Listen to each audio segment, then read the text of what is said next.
desejo por missões.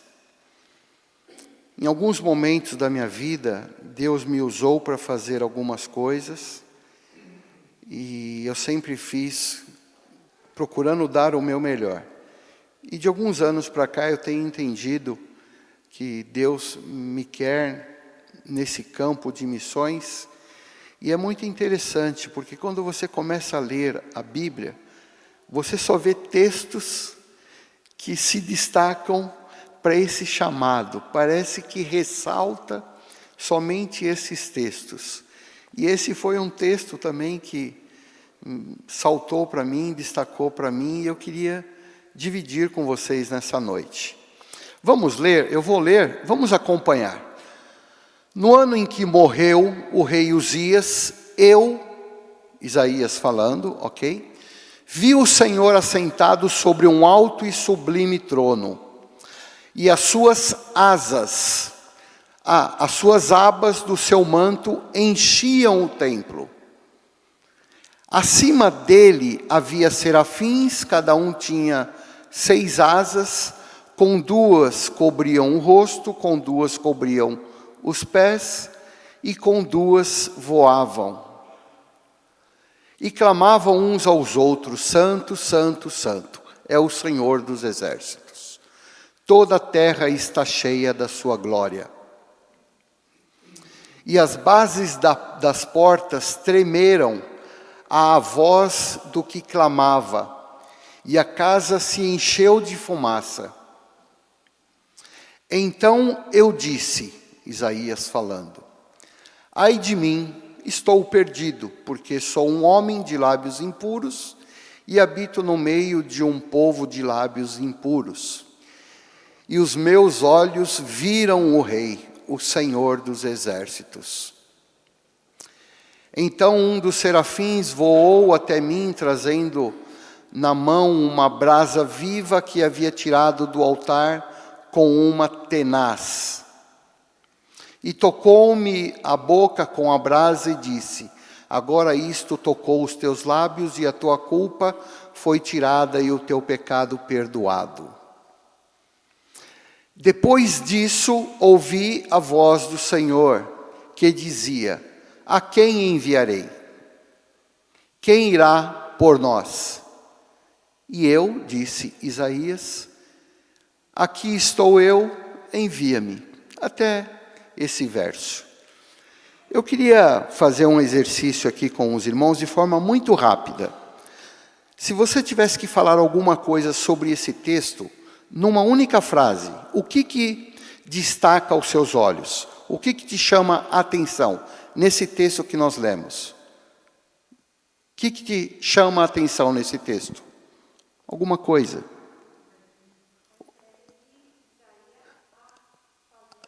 A entrega de Isaías a fazer a obra. O que mais? Confissão.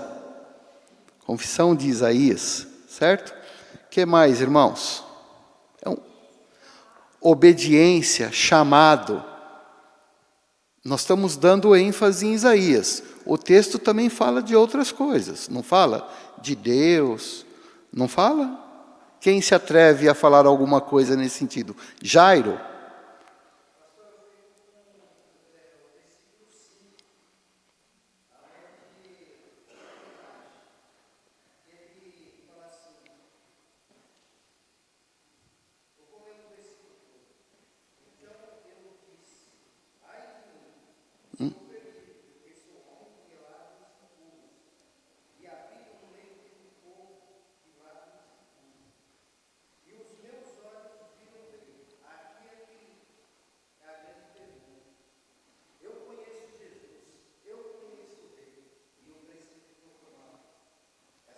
Ok, então a consciência de Deus, a consciência nossa, e a partir daí nós somos orientados a fazer algo pelos outros.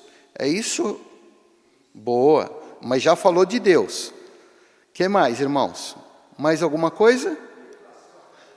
Revelação da parte de Deus, Deus se revelando a nós. a Bíblia é uma revelação completa. Nós lemos a Bíblia e temos revelação total que Deus deixou para nós. Revelação, né? Que mais, queridos? Expectativa de Deus. Olha só que interessante. Deus ali estava, não era que acreditando, mas ele tinha uma expectativa que o coração de Isaías entendesse a oportunidade dele, Isaías, servir a Deus. É isso? Boa. O que mais, irmãos?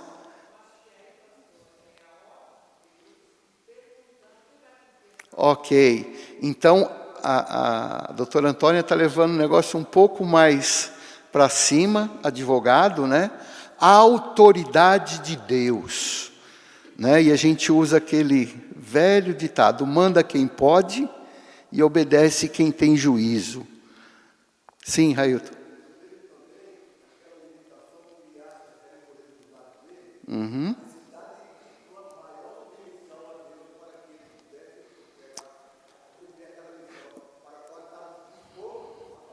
Perfeito. Fazendo um paralelo, Railton, você vê isso em mais alguém na Bíblia que também teve essa mesma postura de se achar impotente, incompetente? É isso aí. Está vendo que esse é um princípio bíblico, que isso tem que ser uma verdade quando nós nos relacionamos com Deus, né? Esses camaradas que fala muito de si, se acha, parece que o princípio não está valendo para eles, porque o princípio bíblico é esse: a pessoa olhar para si e falar, olha, eu não tenho nada, Deus, se não for o Senhor, perfeito. Alguém levantou a mão aí? Sim, meu irmão.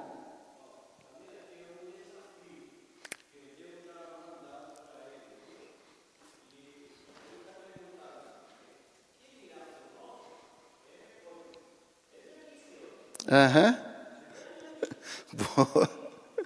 É isso aí. Ó, tá vendo como que a gente vai extraindo lições numa leitura, numa primeira leitura? Irmãos, eu quero trabalhar com vocês um pouquinho essa questão.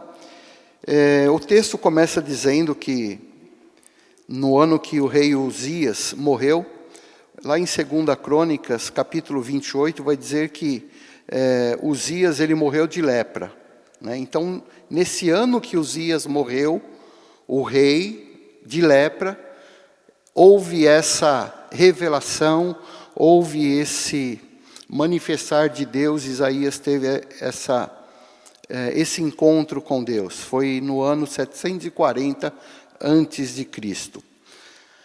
Alguns teólogos, eles dividem ou fazem algumas macrodivisões do verso, nesses versos que nós lemos. Alguns colocam que isso é uma visão correta sobre Deus, e se você ler do 1 ao 4, você vai ver que Isaías está tendo uma visão correta de Deus, de quem é Deus, aquele que habita num alto trono, aquele que o seu manto é gigante, aquele que está, que é todo soberano, uma visão correta. No verso 5 e no verso 7, Isaías vai ter uma visão correta dele, Isaías. Um homem pecador, um homem limitado, um homem que não tinha condições de fazer a obra de Deus por si. E alguns outros vão colocar que é uma visão correta sobre a obra. Então, a partir do verso 8, Isaías vai ter uma visão correta, ou lendo esse texto, nós temos uma visão correta da obra de Deus.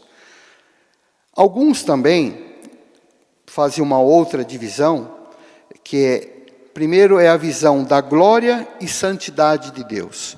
Então, do verso 1 ao verso 4, vai falar da glória e santidade de Deus. Está falando de Deus, quem é Deus, o que é Deus. Santo, santo, santo. Está acima de todo poder, Ele é toda autoridade. No verso 5 a 7, vai falar do arrependimento e purificação do homem que se encontra com o sagrado. Então aqui nós temos, alguns teólogos vão fazer essa divisão, que quando o pecador, quando o impuro se encontra com o sagrado, e ele tem a dimensão de quem é o sagrado e de quem ele precisa ser purificado dos seus pecados, quando tem esse encontro, essa relação. Do verso 8 ao verso 10, alguns teólogos dividem que é a chamada à consagração para fazer a obra. Chamada à consagração. E do verso 9 ao verso 3, Deus fala da dificuldade que seria fazer a obra de Deus.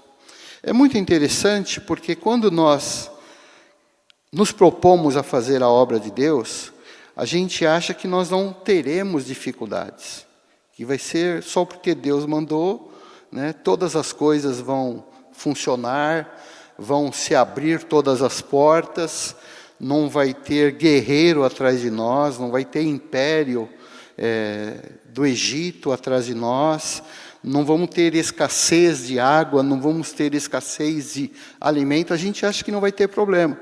E Deus já deixou bem claro para Isaías que seria uma batalha difícil a que ele estava assumindo. Então alguns teólogos fazem essas divisões. Mas eu queria pensar para nós, nessa noite, algumas coisas que eu identifiquei aqui. E eu queria começar a dizer que Isaías, ele vê um trono eterno, e que nunca está e estará vazio. Esse trono é o trono de Deus. Esse trono sempre estará ocupado pelo Deus dos deuses, aquele que é desde o início e será até a eternidade. Aquele que é o alfa e o ômega. Aquele que é desde o início e será por toda a eternidade. Esse trono estará ocupado pelo Deus dos deuses. Isaías vê a presença do Senhor, então, sobre tudo. Isaías tem uma visão da santidade de Deus.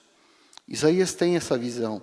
Você se recorda aquele momento que você entendeu o amor de Deus por sua vida e você se submeteu a esse amor? Não foi um momento onde você reconheceu que você era pecador, mas também você reconheceu o amor de Deus, a santidade de Deus? Você se recorda disso? Eu me recordo. Não fazem tanto tempo assim, né? Fazem aproximadamente 30 anos, mas eu me recordo aquele dia que eu estava ali num banco da Igreja Batista de Vila Mariana, lá nos últimos bancos, e aquele pastor velhinho, e era velhinho mesmo, irmãos, e ele fez aquele apelo, e eu falei, que Deus amoroso, que Deus santo, e eu sendo tão pecador, e eu entendi esse amor e me submeti a esse amor. Então, Isaías tem essa visão da santidade do Senhor. Mas Isaías também ele chega a uma conclusão. A conclusão que Isaías chegou era a sua convicção de pecado. A sua convicção de pecado. Da mesma forma que nós olhamos para Deus, nós temos que olhar para nós também.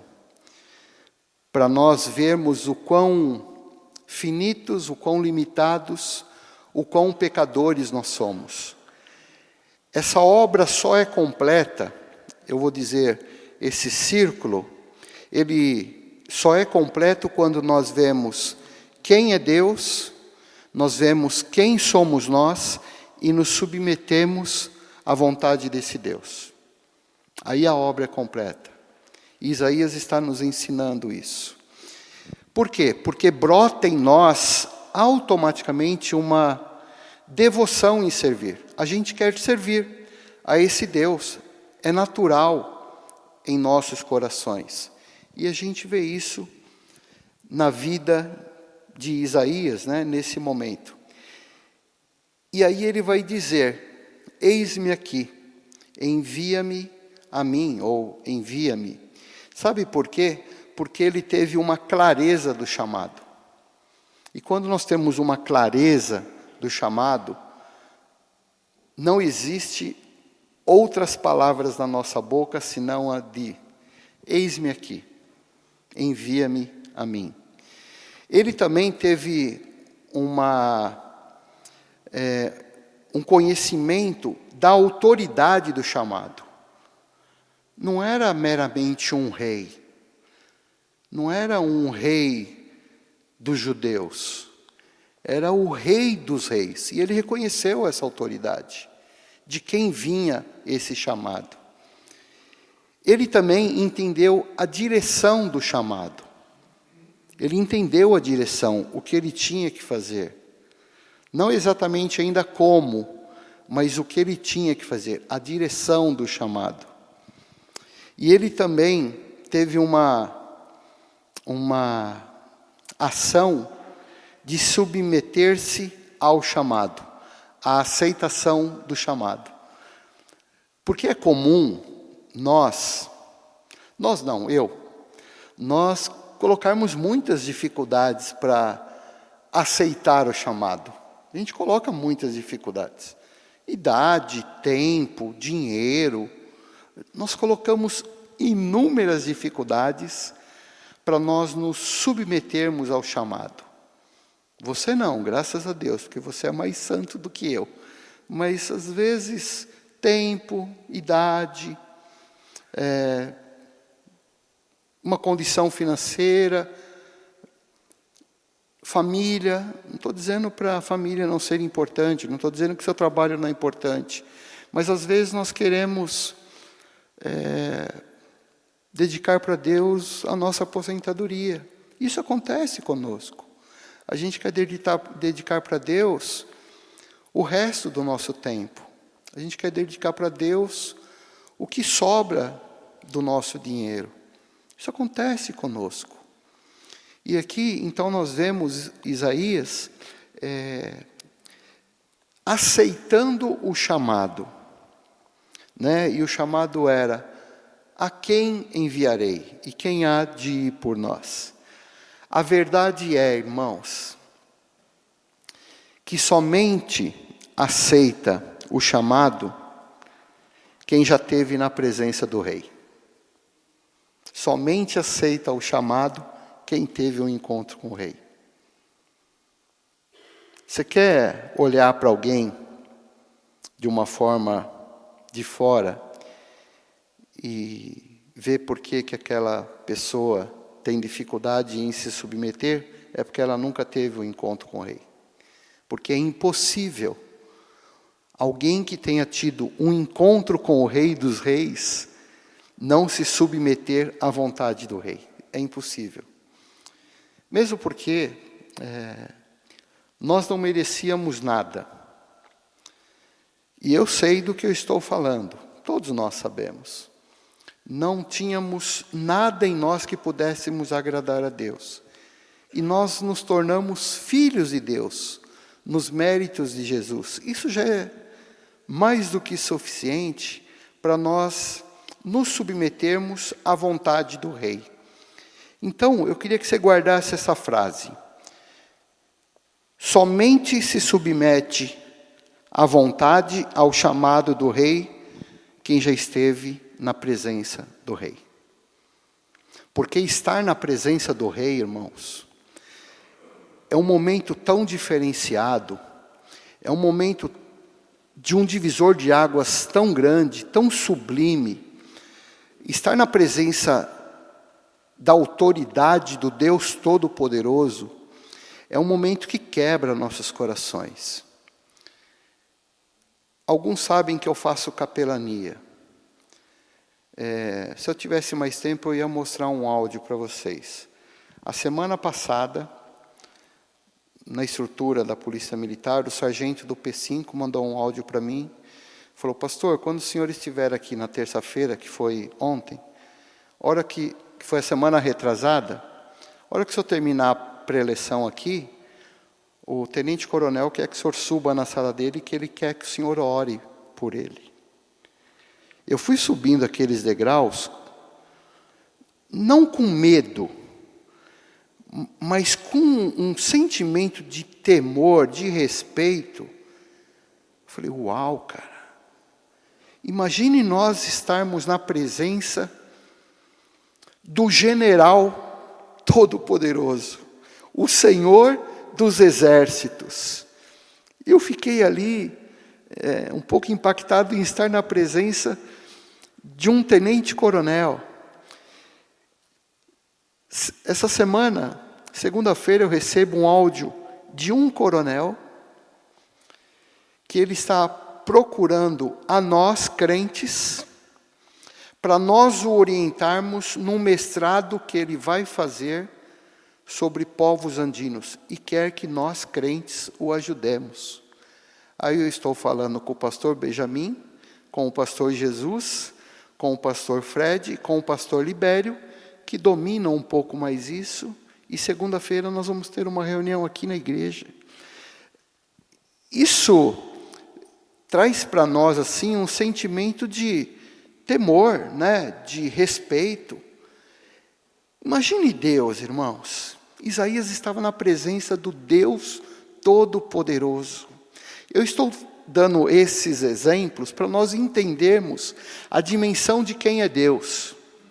Aí ontem eu estou no batalhão e normalmente participa até capitão, tenente, major, comando maior nunca participa. O tenente-coronel participou. Eu falei: mano, eu não acredito. Naquele momento você fica meio engasgado, porque é uma autoridade muito grande. Ele é o comando daquele batalhão. Isaías esteve na presença do Deus dos deuses. É impossível alguém que tenha tido uma experiência com o sagrado não se submeter à vontade do sagrado. É impossível. É impossível alguém que tenha tido essa experiência de relação com o Deus Todo-Poderoso não se submeter ao Deus Todo-Poderoso. É impossível. Então, logo, aquele que tem dificuldade em se submeter ao Deus Todo-Poderoso, eu sou obrigado a entender que ele nunca teve uma experiência com o Deus Todo-Poderoso. Porque é inevitável nós também não falarmos: eis-me aqui, Senhor, envia-me a mim.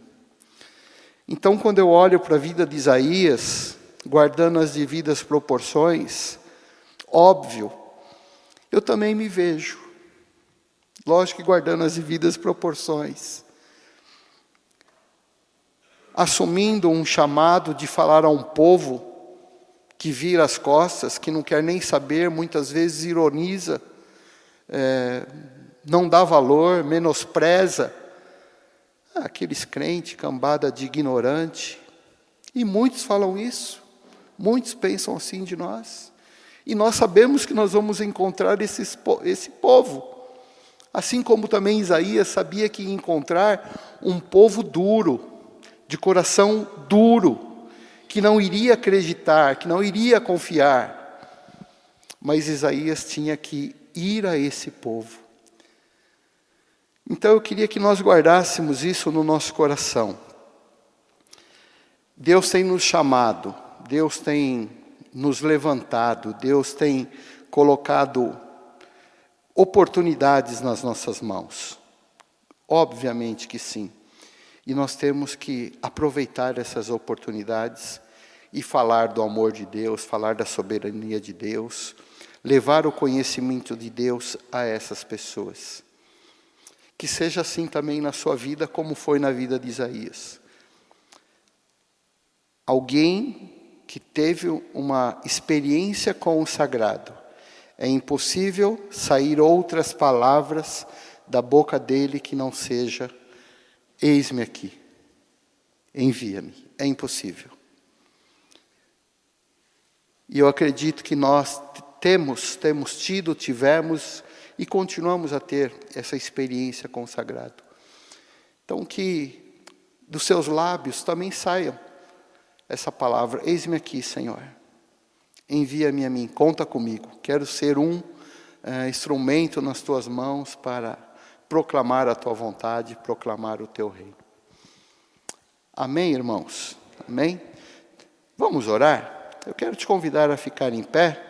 Era essa reflexão que eu queria dividir com vocês, lembrando que eis-me aqui é a única resposta digna daqueles que verdadeiramente entendem quem é o Rei da sua vida.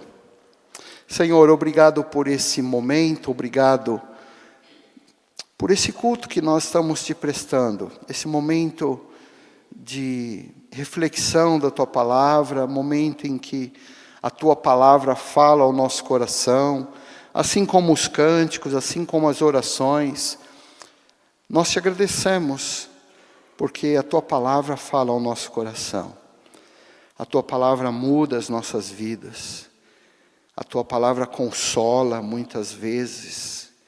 E quantas vezes a tua palavra não nos trouxe um bálsamo, um refrigério, um ânimo, enxugou as nossas lágrimas. Quantas e quantas vezes a tua palavra não consolou os aflitos.